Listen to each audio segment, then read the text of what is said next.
दोस्तों नमस्कार, मैं अजय पत्रकार, स्वागत है आपका। हैदराबाद के असदुद्दीन ओवैसी कुछ न कुछ बयानात ऐसे जारी कर देते हैं जिससे उनकी तुनुक मिजाजी और उनका ख़ास तौर से ऐसा रुख अख्तियार करने की अदा हो गई है जिससे हालात बिगड़े और ख़ास तौर से तनाव हो और उससे सियासत असदुद्दीन ओवैसी की चमके। असदुद्दीन ओवैसी ने वह तमाम लोग, रामजी लाल सुमन, अखिलेश, तमाम लीडर इस समय ऐसे बयानात जारी कर रहे हैं, पॉइजनस स्टेटमेंट। असदुद्दीन ओवैसी ने क्या कहा ईद के मौके पर और उसके पहले, जब नवरात्रि शुरू हो रही है और नवमी का त्यौहार है, तब क्या बयानात जारी कर रहे हैं कि be peaceful are in dangers from RSS. कह रहे हैं कि हम शांतिपूर्ण हैं। आप मुस्लिम के लिए अपने को कह रहे हैं, मुस्लिम शांति प्रिय है मगर असदुद्दीन ओवैसी पीसफुल नहीं है। मुस्लिम में कुल लीडरान वो पीसफुल नहीं, उनकी वजह से तनाव होता है। दोबारा क्या कह रहे हैं, ये आरएसएस की आइडियोलॉजी है। इसके बाद कह रहे हैं be peaceful are in dangers from RSS, Yogi और मोदी। मोदी के हिसाब से भी हम डेंजर्स हैं और योगी के हिसाब से और आरएसएस की आइडियोलॉजी के हिसाब से ये बयान इन्होंने दिया। इसके बाद क्या कह रहे हैं, एक्शन होना चाहिए, एक्शन इनके ऊपर भी होना चाहिए। इन सब के अलावा उनके स्टेटमेंट, भाईजान इस समय भड़के हुए हैं क्योंकि उनकी सियासत के उसमें अब वो चहलकदमी नहीं रह गई, अब उनका वो अख्तियार नहीं रह गया जो किसी समय उनको हासिल था। असदुद्दीन ओवैसी ये भी कह रहे हैं कि 100 मुसलमान तो 50 हिंदू वहाँ सेफ नहीं। ये योगी जी कह रहे हैं, असदुद्दीन ओवैसी ने अपने बयान में। देखिए किस तरह के बयान, और कब नमाज के वक्त और कब जुम्मा के वक्त, उस दिन इस तरह के बयानात फ़र्क डालने के, फिरका परस्ती के बयान असदुद्दीन ओवैसी दे रहे हैं। जुम्मा के दिन कह रहे हैं 100 मुस्लिम हो तो 50 हिंदू सेफ नहीं है, ये योगी कह रहे हैं। और कह रहे हैं मेरी गाड़ी पे गोली क्यों चलाई गई। ताज्जुब की बात यह है, इनको जेट श्रेणी की सुरक्षा मिली हुई है। आप मुस्लिम की सुरक्षा की इन्हें चिंता नहीं, अपनी सुरक्षा की चिंता है। ये बयान पूछ रहे हैं योगी जी। अगर कह रहे हैं तो कह रहे हैं मेरी गाड़ी पे क्यों गोली, मतलब कुल मिला के अपने को हाईलाइट होना चाहते, अपने लिए। आम मुस्लिम की चिंता नहीं, मुस्लिम का ये आड़ ले रहे हैं। इसके बाद क्या कह रहे हैं, भारत में ना हिंदू को मुस्लिम से खतरा है, ना मुस्लिम से हिंदू को खतरा। ये तो मानी हुई बात है, फिर क्यों इस तरह की बात कर रहे हैं कि 100 मुस्लिम में हिंदू। ये ओवैसी इस तरह का क्यों कोट कर रहे हैं। आगे ओवैसी क्या कह रहे हैं, हिंदू मुस्लिम सिख ईसाई को खतरा है किसी से, और भारत के आइन को, मतलब भारत के कानून से को अगर किसी से खतरा है तो सिर्फ आरएसएस, योगी और मोदी से। बताइए, गुजरात के जामनगर मुस्लिम ने बीजेपी को वोट दिया, तमाम जगह के मुस्लिम ने बीजेपी को वोट दिया, और ये कह रहे हैं मुस्लिम को खतरा है और बीजेपी, आरएसएस, योगी को खतरा है। ये बतला रहे हैं। ये भी भूल गए हैं केरल में मुस्लिम एरियो पे जिस समय वहाँ पर कुदरत की एक जलजला हुआ, उस समय आरएसएस ने जाके सबकी सेवाएं की। मोरबी में, गुजरात में, तमाम जगह आरएसएस। यही नहीं, आपको याद होना चाहिए जब गोंडा और ख़ास तौर से बस्ती में एक दंगा हुआ था, उसके बाद नानाजी देशमुख ने वहाँ पे कैंप लगाए थे, बहुत अच्छे कार्य किए तमाम मुस्लिम एरियो पे। जब कश्मीर में भूकंप का आया तब मोदी ने तुरंत भेजा, आरएसएस के कार्यकर्ता भी गए थे, मोदी के लोग भी गए थे। तब कहीं नहीं, तमाम मुस्लिम क्षेत्र, अभी आपको बता रहे हैं जहाँ वायनाड से, जहाँ से राहुल गांधी लड़ते हैं, वहाँ पर भी आरएसएस के कार्यकर्ताओं ने जाके काम किया।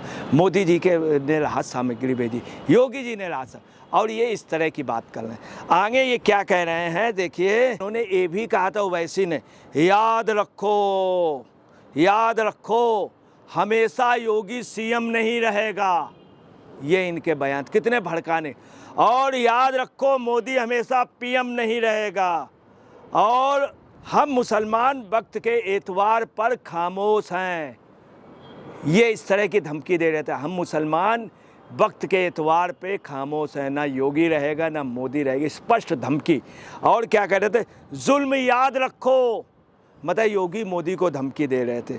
अल्लाह ताकत के जरिए हालात बदलेंगे, तब कौन बचाने आएगा योगी को, तब मोदी को कौन बचाएगा। ये खुलेआम इनके बयानात होते हैं। कितनी आग भड़काने के योगी को, मोदी को कहना, प्रधानमंत्री को, किसी चीफ मिनिस्टर को, जनता को, ये कौन कह रहे हैं, ओवैसी। यही नहीं कह रहे योगी मठ में चला जाएगा और मोदी पहाड़ में चला जाएगा। हम नहीं झुकेंगे, हम नहीं भूलेंगे और तुम्हारा नष्ट नाबूद होना निश्चित है। ये बात कौन कह रहे हैं, असुद्दीन ओवैसी। इस तरह कितने तगड़े, आप समझ लें कितने गलत बयान दे रहे हैं। ये भी कह रहे हैं वक्फ के लिए इन्होंने कहा है, अभी आज ही बयान अभी दिया है, वक्फ सरकार दादा बाबा की गहरी खून की कमाई है।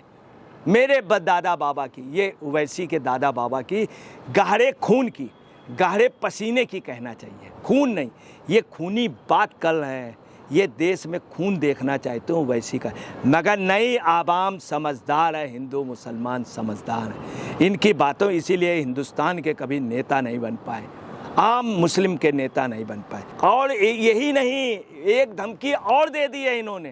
किसको दे दी है कि हम नायडू, चंद्र बाबू नायडू और नीतीश कुमार, चिराग पासवान और जयंत चौधरी को हम कभी भी माफ़ नहीं करेंगे। आज ये धमकी दे दी, हम कभी भी माफ़ नहीं, शरीयत के हमले को इजाज़त पर हम इनको छोड़ेंगे नहीं, हम छोड़ेंगे नहीं। स्पष्ट रूप से इन्होंने आज धमकी दे दी नायडू, नीतीश, चिराग और जयंत को। यही नहीं, आपको बतलाना है कि ये कह रहे हैं कि योगी मोदी देश के लिए खतरा हैं और ये गलत बोल रहे हैं, जबकि खुद ओवैसी खतरा। ओवैसी अपने भाई के लिए क्या कहते हैं, इनका भाई कह रहा था 15 मिनट का वक्त दे दो, हटा लो फोर्स और फिर देख लो। मतलब 15 मिनट के अंदर ये हिंदुस्तान ख़त्म कर देंगे। ये इतनी बड़ी अपने को समझते हैं इनका भाई। यही नहीं, मैं आपको बता दूं इनका भाई क्या कहता है, और खुद ओवैसी ने कहा था मेरा भाई तोप है। तोप किस लिए होती है, तोप होती है आक्रमण करने के लिए, कत्लेआम करने के लिए, समूह को मारने के लिए। तोप इसलिए होती, तोप से बड़े बड़े गोले निकलते हैं, बारूद निकलती। खुलेआम धमकी दे रहे हो, गोली से नहीं बंदूक से, मेरा भाई तोप है। मतलब खुलेआम तुम कत्लेआम कर दोगे, तोप से उड़ा दोगे। बाबर भी तोप लेके आया था, ये दूसरे तोप वाले हुए, 2 तोपची हुए, एक बाबर और दूसरा ये। आगे क्या कह रहे हैं, मेरा भाई तोप है और मैंने उसे समझा के रखा है। तुमको मालूम नहीं है क्या है छोटे भाई को। ये भी कहते हैं सिर्फ अपने बाप की बात भी नहीं मानता था, सिर्फ मेरी वजह से उसको मैंने चुप करा रखा।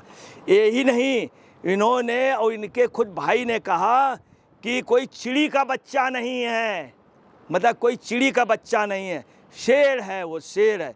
और ये भी कहा कि सही वक्त में, इनके भाई ने कहा सही वक्त में सही फैसला करना, मतलब नष्ट नाबूद कर देना, ये हमारे बाप ने सिखाया था। असुद्दीन ओवैसी के भाई खुलेआम सार्वजनिक रूप से कह रहे हैं।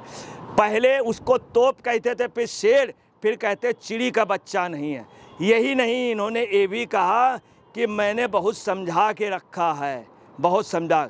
और उन्होंने ये भी कहा कि बड़े को समझा के रखा है और वो जो है शेर है। और ये बात उन्होंने नवनीत राणा से भी कहा था, खूंखार शेर है। तो नवनीत राणा ने जवाब दिया था, इन खूंखार शेरों के, इनको हम लोग अपने परिवार में पालते हैं छोटे से, मतलब ये लोग हमारे यहाँ बंधते हैं।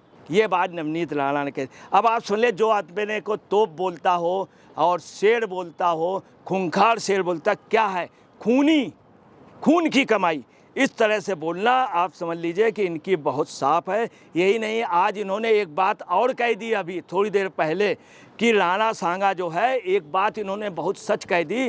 वो कहा कि बाबर को इब्राहिम लोदी का भाई लाया था। इतिहास में चीज़ छपाई जा रही है, इब्राहिम लोदी का भाई वास्तव में लाया था।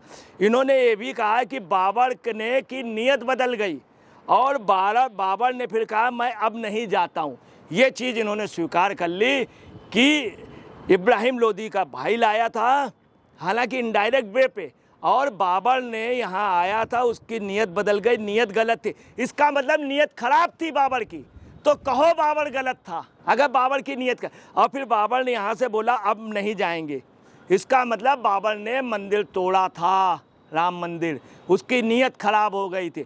और इस्लाम में नीयत पाक रखनी चाहिए, पाक साफ नीयत होनी चाहिए, ईमान पाक साफ। ये खुद स्वीकार करना है, उसका ईमान डोल गया था, उसकी नीयत खराब हो गई। शर्म नहीं आती उन लोगों को जो बाबर को अपना पूर्वज कह रहे हैं। राम मनोहर लोहिया ने कहा था तैमूर लंग और बाबर जो हैं ये लुटेरे थे, राम मनोहर लोहिया ने कहा था। ओवैसी जी को सोचना चाहिए और ये कहना चाहिए। हालांकि उन्होंने ये भी कहा कि राणा सांगा ने भी बुलाया था। यही रामजी लाल सुमन जो हैं उनके बयान का फेवर कर रहे हैं, जबकि ये अब ये कह रहे हैं कि उसकी नीयत खराब हो गई, तो कहें नीयत खोर था रामर, वो बाबर नीयत खोर था। बाबर जो है ईमान का कच्चा था, और वो ईमान का नहीं था, वो मुसल्ले ईमान नहीं था, उसको इस्लाम से खारिज कर देना चाहिए था।